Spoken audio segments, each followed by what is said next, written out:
जय श्री राम। मैं हूं आपके साथ आपका अपना आचार्य राज मिश्रा। तो मेरे मघा नक्षत्र के प्यारे जातक जातिका, आज आपके लिए बहुत सारी महत्वपूर्ण इंफॉर्मेशन जो आपके लिए बहुत जरूरी है वो लेकर के उपस्थित हूं।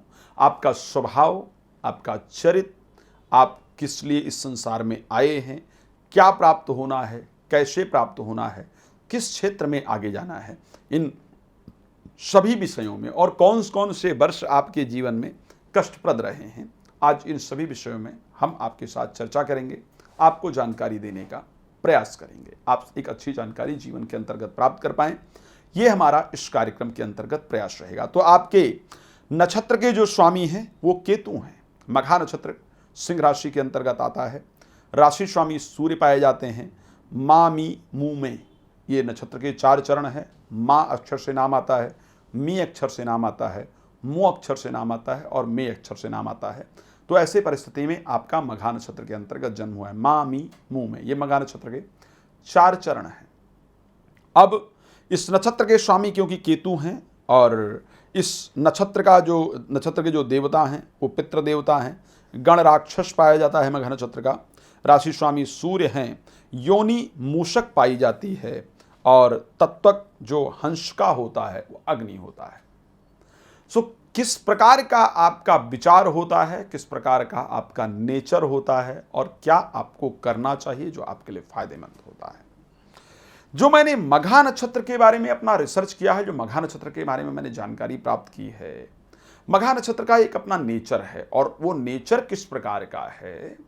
वो नेचर है जल्दी किसी भी चीज के साथ, मतलब एक तो कार्य करने का तरीका है कि जो कार्य लोग 10 दिन के अंतर्गत करते हैं वो मघा नक्षत्र के में जन्मे जातिका शायद 3 दिन के अंदर कर सकते हैं। जो कार्य लोग 10 दिन के अंदर कर सकते हैं वो कार्य आप 3 दिन के अंदर करते हैं। तो कार्य के अंतर्गत जब आपकी जो एक ऊर्जा देखी जाती है, जो एक तरीका देखा जाता है, वो बड़ा यूनिक होता है, बड़ा डिफरेंट होता है।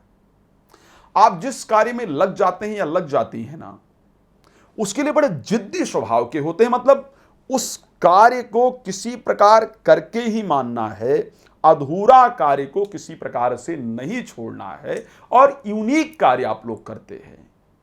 आप उस पर नहीं चलते हैं। लकीर के फकीर जनरली आपको नहीं देखा गया है। आप लकीर के फकीर नहीं बनते हैं। आप जो भी कार्य करते हैं या करती हैं वो बिल्कुल डिफरेंट होता है, बिल्कुल यूनिक कार्य करते हैं।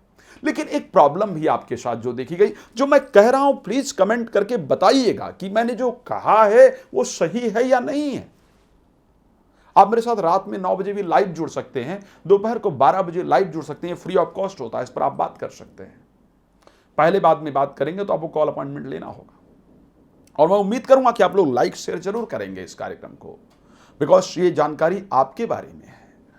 आपके साथ एक प्रॉब्लम क्या होती है कि आपको जो कार्य, चाहे वो ऑफिस की बात की जाए या कहीं भी आपको जो कार्य दिया गया, वो एक बड़ी ऊर्जा के साथ आप कार्य करते हैं, करती हैं, बड़ी मेहनत के साथ। लेकिन केतु नक्षत्र स्वामी होने के कारण आपको जनरली इग्नोर कर दिया जाता है। कार्य होने के बाद या मौका निकलने के बाद, काम निकलने के बाद लोग जो हैं वो तोते की तरह आपसे मुंह मोड़ लेते हैं और तोते की तरह मुंह मोड़ लेने के कारण आपका मन बहुत परेशान होता है। आपको लोग ऐसे इग्नोर करते हैं जैसे आपको वो जानते नहीं हैं और इस कंडीशन के अंतर्गत कई बार मन में सुसाइडल थॉट्स आते हैं। ये मैंने देखा है,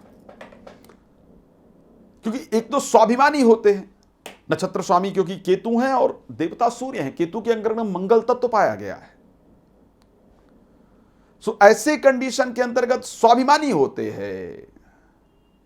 दिल में इस प्रकार का विचार आता है कि नहीं, जो भी करना है वो बहुत अच्छा करना है, झुकना नहीं है। नहीं मिला कोई प्रॉब्लम नहीं, तुम अपने घर में अपने घर, लेकिन झुकूंगा नहीं या झुकूंगी नहीं। सो ये वाला नेचर होने के कारण आप चाहे अपने प्रोफेशनल लाइफ के अंतर्गत देखा जाए कि आपको जो काम दिया गया, आपको ही पता था कि ये काम आपके अलावा कोई नहीं कर सकता था, मैनेजमेंट को भी पता था कि ये काम आपके अलावा कोई नहीं कर सकता था, उस काम को आपने मेहनत करके किया, आपने तरीके से किया, बट इसलिए आपको सफलता नहीं, करने के बाद भी आपको इग्नोर कर दिया गया, वो काम आपसे ले लिया गया। उसके कारण जो मन में फ्रस्ट्रेशन, जो मन की प्रॉब्लम है बहुत रहती है। किसी से आपके प्रेम के मामले में भी यही चीज देखी गई है प्रेम आप जब करते हैं किसी के साथ या करती हैं तो बिल्कुल डेडिकेशन के साथ अपना सर्वस्व न्यौछावर करके उनके ऊपर सब कुछ लुटाते हैं। लेकिन जैसे ही बात मैरिज तक होती है, बड़ा क्लियर ध्यान रखिएगा, जो कुछ बता रहा हूं उसको आप सोचिएगा थोड़ी देर। जैसे ही बात मैरिज तक आती है कि नहीं जी अब हमें शादी करना चाहिए, हमें एक साथ आगे बढ़ना चाहिए, तो क्या कहा जाता है, सामने से रिप्लाई क्या मिलता है, यार हमारा तुम्हारा थॉट प्रोसेस मिलता नहीं है, लगता है हमारा चल नहीं पाएगा। धीरे धीरे इग्नोर कर दिया जाता है, तो फिर आप पेड़ से नीचे गिरते हैं, आपको लगता है कि आखिर हुआ क्या। मैंने तो एक पिता की तरह, एक माता की तरह, एक सब कुछ बन करके गार्जियन की तरह सब कुछ, सारी मदद की, सब कुछ किया, एंड ये रिवर्ट मिलना था मुझे। सो इससे जाकर के आपका कहीं ना कहीं जो मन है वो परेशान होता है, इसमें कोई दो राय नहीं। खैर, इस पर बहुत ज्यादा चर्चा नहीं करते हुए हम बात करेंगे कि आपका जो विचार है, आपको किस कार्य के लिए आपका आगमन हुआ है, आपको यहां पर क्या कार्य करना चाहिए। जनरली आपका एक डिफरेंट कुछ करने के लिए इस संसार में आगमन हुआ है, साधारण कार्य के लिए आपका आगमन नहीं हुआ है। मेरा विचार तो यह कहता है कि एक जो जीवन है मीडिया के क्षेत्र के अंतर्गत आगे बढ़ने के लिए, और मीडिया के क्षेत्र में मुझे लगता है कि नहीं, उस क्षेत्र के लिए जन्म नहीं हुआ है आपका, जो एक सामने आकर के कैमरा फेस करने के लिए आपका जन्म नहीं हुआ है, कैमरे के पीछे रह करके लोगों को आगे बढ़ाने के लिए आपका जन्म हुआ है। जनरली मैंने जो कैमरामैन इत्यादि देखे हैं, या जनरली जो पूरा जो ग्राउंड की पूरी तैयारी कराते हैं, वो लोग मैंने मघा नक्षत्र के अंतर्गत ही देखा है। सो इस कार्य के लिए आपका आगमन हुआ, लोगों को जो आगे बढ़ाने का कार्य है उस कार्य के लिए आपका आगमन हुआ है। आपका आगमन प्रोटेक्टर के रूप में हुआ है। आप सेना के अंदर बहुत अच्छी सफलता प्राप्त करते हैं या करती हैं, सिविल सर्विसेज के अंतर्गत बहुत अच्छी सफलता प्राप्त करते हैं या करती हैं, इवन पॉलिटिक्स के लिए आपका जन्म हुआ है, पॉलिटिक्स के अंतर्गत भी आपको अच्छी सफलता प्राप्त होती है, लेकिन कई बार असफल होने के बाद ही आपको सफलता प्राप्त होती है, इसको ध्यान रखिएगा। होटल मैनेजमेंट इत्यादि के क्षेत्र में आपको सफलता प्राप्त होती है, मेडिसिन के व्यवसाय इत्यादि में आपको सफलता प्राप्त होती है। सो आप मुझे बाकी जानकारी के लिए संपर्क कर सकते हैं, लेकिन कौन कौन से वर्ष आपके लिए कैसे रहे हैं मैं उस पर भी चर्चा करूंगा। जो छठा वर्ष आपके जीवन का होता है वो बड़ा कष्टप्रद होता है। जो जीवन का पहला वर्ष होता है, जब आपका जन्म होता है या होती है, उस वर्ष में परिवार में कुछ बड़ी उपलब्धियां जुड़ती हैं, परिवार में कुछ बड़ी प्रसन्नता जुड़ती है, इसको ध्यान रखिएगा। आप पूछ करके देख लीजिए कि जब मेरा जन्म हुआ था उस वर्ष परिवार में क्या हुआ था, 100% वहां पर बताया जाए कि नहीं जी ये आपके जन्म के बाद हमको बहुत अच्छा हुआ था। जनरली माता पिता कहते हैं जब से यह पैदा हुई है या हुआ है उसके बाद जीवन में बड़ी सफलता प्राप्त हुई है। सो पहला वर्ष बहुत अच्छा होता है, लेकिन उसी प्रकार जीवन में जो 7वां वर्ष होता है वो बड़ा पेनफुल होता है, बड़ा कष्टप्रद होता है, ये भी देखा गया है। वहां पर अग्नि से या ऊपर से गिरने से, अग्नि या दुर्घटना, चोट इत्यादि से आपको जीवन में मुश्किलों का सामना करना पड़ता है। जल इत्यादि में डूबने से, हिंसक पशु के कारण इस प्रकार की परिस्थितियों का सामना करना पड़ता है।